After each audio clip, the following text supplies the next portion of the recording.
merci à vous tous qui nous écoutez à travers la République démocratique du Congo, même en dehors de nos frontières. Merci d'être branchés sur Radio Okapi, la fréquence de la paix.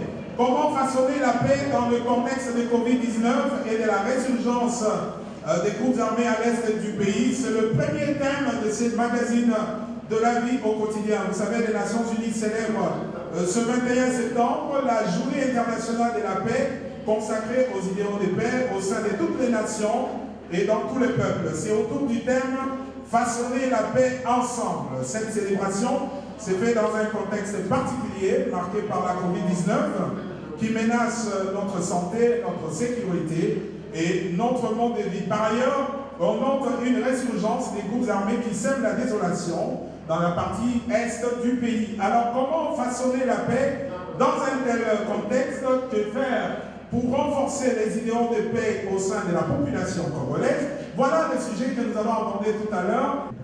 Alors, la première question, M. Jean-Pierre Iboudot, est de savoir, nous parlons de la paix. C'est quoi la paix?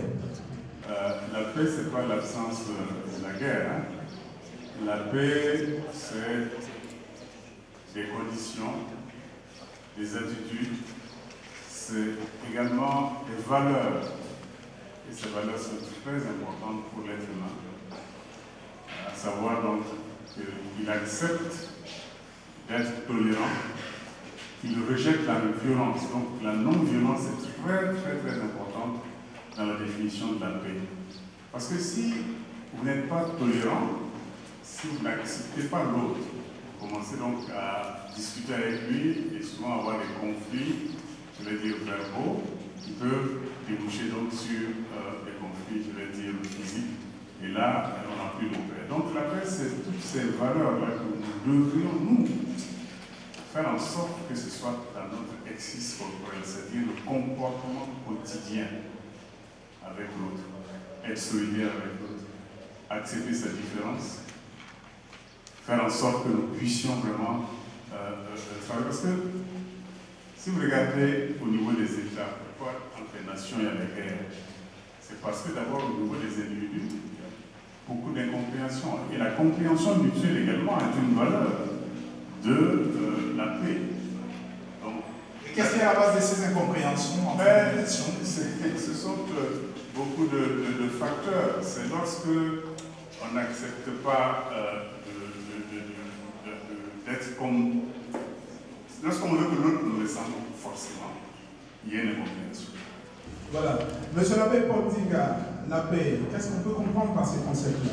Le concept de la paix, dans le cadre de l'Église catholique, avant d'y répondre, je vais d'abord les situer dans le cadre des trois grandes religions monothéistes, le judaïsme, le christianisme et l'islam.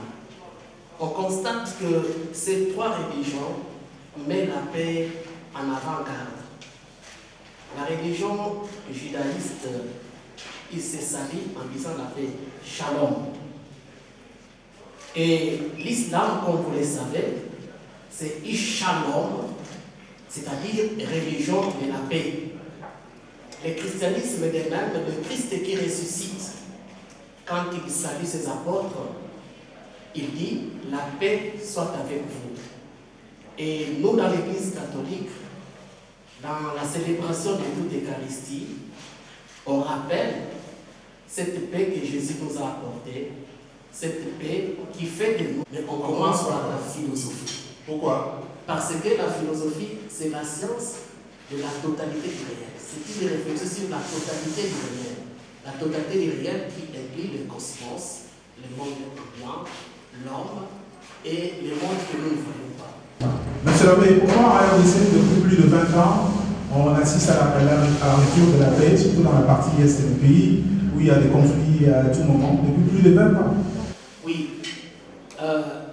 Le problème de l'Est du Congo est complexe. Il est souvent présenté comme un problème interne, mais en réalité, les causes sont plus externes qu'internes.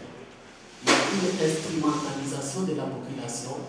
C'est l'application de l'adage divide impera. Alors, dès qu'on divise les gens, c'est facile de dresser les uns contre les autres. Donc, diviser pour mieux régner. Diviser pour mieux régner. Bien, merci.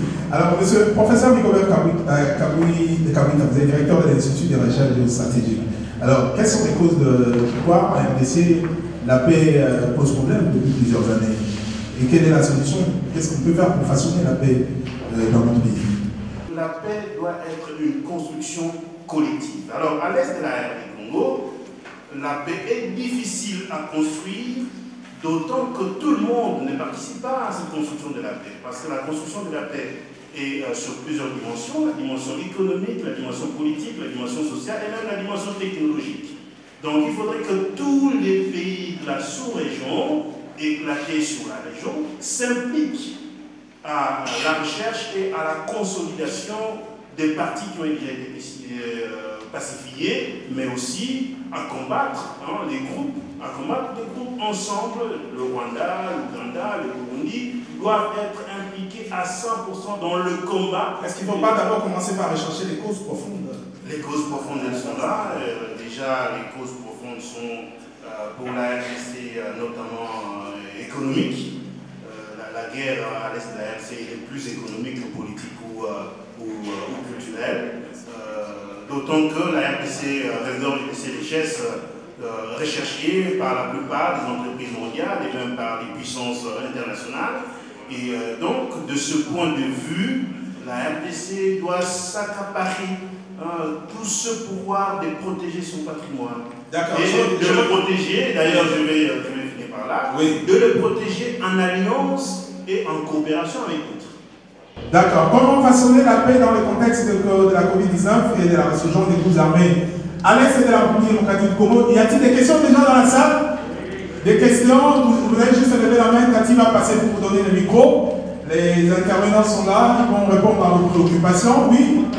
C'est par rapport à la question qui touche l'est de votre pays. Je parle de la guerre. Je pense que dans les projets de mapping de 2003, il avait été préconisé l'installation d'une justice transitionnelle. Et récemment, cette question a été évoquée dans le Conseil des ministres et le Parlement européen hier s'est déclaré favorable à cette proposition. Il veut que l'on puisse installer cela dans notre pays. Alors je voudrais savoir comment est-ce que cela serait possible dans la mesure où tous ceux qui ont été arrêtés, généralement les rebelles, après un moment on les relâche. Parce que cette justice préconise de punir tous ceux qui sont plongés dans les crimes. Et là, je voudrais évoquer l'exemple de Kounia récemment. Même vous savez, il y a les rebelles qui sont sortis de là où ils étaient, ils sont venus jusqu'à Kounia, ils ont réclamé la libération de tous les rebelles. Et là, on les a reconduits jusque dans la brousse. Et si je pose cette question, c'est parce que la MONUSCO a facilité aussi cet office-là. Je voudrais savoir comment appliquer la justice transitionnelle alors que les côtés on est facilité. Merci pour la question. En fait, la MONUSCO n'est pas là pour faire un travail seul.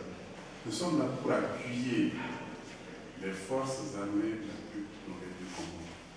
C'est ça qu'il faut que les gens comprennent. Non, on ne peut pas se lever comme ça parce qu'on a un mandat et on va tirer sur les rebelles parce que non, on les appuie. On les appuie en faisant des patrouilles avec ces forces armées, on les appuie avec nos hélicoptères, on les appuie avec nos pneumatiques. C'est ça que nous faisons. Mais on n'est pas là comme tu le penses ou comme tu le dis. Beaucoup de Congolais sont convaincus que la MONUSCO ne fait rien. On fait rien. Il y a la guerre à l'Est et la MONUSCO est là. Nous sommes à l'Est avec les forces armées. Non, attendez. C'est vrai que peut-être qu'il y a une campagne de communication qu'il faudrait qu'on puisse lancer pour faire comprendre les missions plurielles de la mission singulière, pour qu'on pense pas que bon, on est là juste pour rien, sinon. Nous allons parler de la contribution de la RDC dans le système des Nations Unies 75 ans après. Merci à vous, camarades étudiants, pour participer à cette émission de la vie au quotidien. La RDC est membre de l'ONU depuis 1960. Elle participe aux discussions sur le rôle et les missions de l'organisation et influence aussi la mise en œuvre de ces programmes. Alors, quel bilan peut-on faire de la contribution de la RDC dans les systèmes des Nations Unies, 75 ans après? Bien, M. Robert Ngouillou qui fait ça. Bonjour. Bonjour. Dites-nous, quelle est la contribution de la RDC dans les systèmes des Nations Unies? La RDC, au plan de je vais dire de la pacification ou encore de la lutte contre les tensions raciales. La RDC a joué un rôle formidable dans la fin de l'apartheid en Afrique du Sud. Le maréchal Mobutu a pesé de son poids contre le régime de l'apartheid. Et tout ça, il faut le lire comme une contribution dans le cadre des efforts de la paix et de la sécurité internationale. Et chaque fois que vous travaillez à la paix et à la sécurité internationale, vous êtes en train de contribuer à l'objectif même des Nations Unies. Je vais finir avec des exemples très récents. La RDC participe beaucoup au processus de réconciliation en Centrafrique. Le président Tshisekedi joue quand même un rôle dans la réconciliation entre les acteurs centrafricains.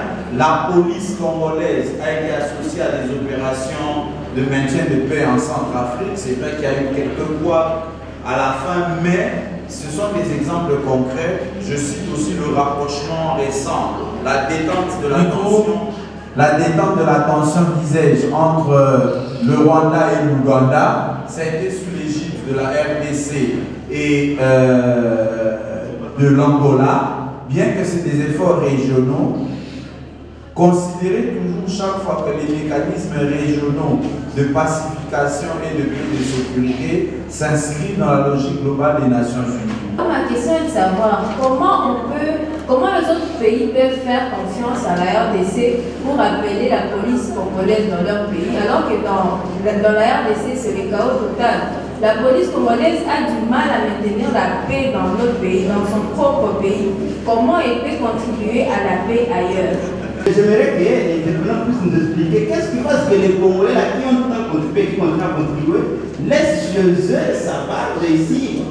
Comment expliquer ce phénomène? Et puis il faut rétablir la paix ailleurs. D'accord, merci. Je voudrais qu'on fasse un effort lorsqu'on est à l'université, chers étudiants, d'élever le niveau de nos discussions et de nos débats, parce que très souvent à l'extérieur des Congolais, nous sommes perçus comme des gens qui avancent des choses sans des évidences à côté. Si vous dites devant tout le monde que l'ONU en RDC, ce n'est que l'insécurité, on va vous demander de donner des preuves de la situation sécuritaire depuis 1998. Je vais vous dire que si nous sommes dans cette salle et que nous sommes ensemble comme Congolais, c'est en grande partie grâce à l'ONU. Ça, il faut que nous soyons conscients et que nous regardions comment notre pays était en 1998. Je le fais sans passion, sans intérêt, je ne travaille même pas pour l'ONU. Si nous sommes ensemble et que nous pouvons nous regarder jusqu'aujourd'hui comme des Congolais, c'est parce que cette mission de paix est quand même venue à un moment où tout était catastrophique. Ce n'est pas parce que le pays a des difficultés que le pays doit cesser de jouer son rôle en tant qu'État dans le concert des nations. Parce que quand vous allez en Centrafrique, quand nous participons en Centrafrique pour les efforts de la paix, il ne faut pas oublier que ce n'est pas que dans l'intérêt de la Centrafrique, mais c'est aussi dans notre intérêt qui est la paix en Centrafrique, pour qu'on ne se retrouve pas du jour au lendemain avec 800 000 ou 600 000 réfugiés qui vous viennent de la Centrafrique parce qu'il y a un problème. Donc aller sécuriser chez les autres, c'est aussi participer à la sécurité de notre propre pays. Alors la dame s'interroge comment notre police qui n'arrive pas à assurer la sécurité des personnes et de leurs biens ici peut aller sécuriser ailleurs. Encore une fois, vous serez très surpris si on vous dit que statistiquement le taux de criminalité à Kinshasa est inférieur par rapport au niveau de la population. Si vous comparez avec les grandes villes dans le monde, je prends l'exemple de la ville de Kinshasa, faites vos recherches. Vous allez vous rendre compte, je ne dis pas qu'on doit tolérer la criminalité, je ne le dis pas, mais vous allez vous rendre compte qu'en termes de criminalité, il n'y a pas ici autant de criminalité qu'à Lagos ou même dans une ville comme New York, en termes des incidents rapportés à la police. Ici, qu'est-ce que nous recevons des Nations Unies? N'est-ce pas seulement des humiliations? Parce qu'aujourd'hui, ils nous ont envoyé la MONUSCO. Ils ont fait longtemps chez nous, on ne voit rien parce que je ne vais pas les incriminer, dire que ce sont eux qui devraient mettre la paix à l'est du pays. Mais leur présence s'avère aussi essentielle.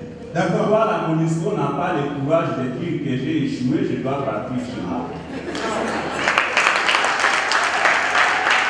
Il faut reconnaître reconnaître que l'ONU a beaucoup contribué dans la stabilisation, dans le maintien de la paix en RDC.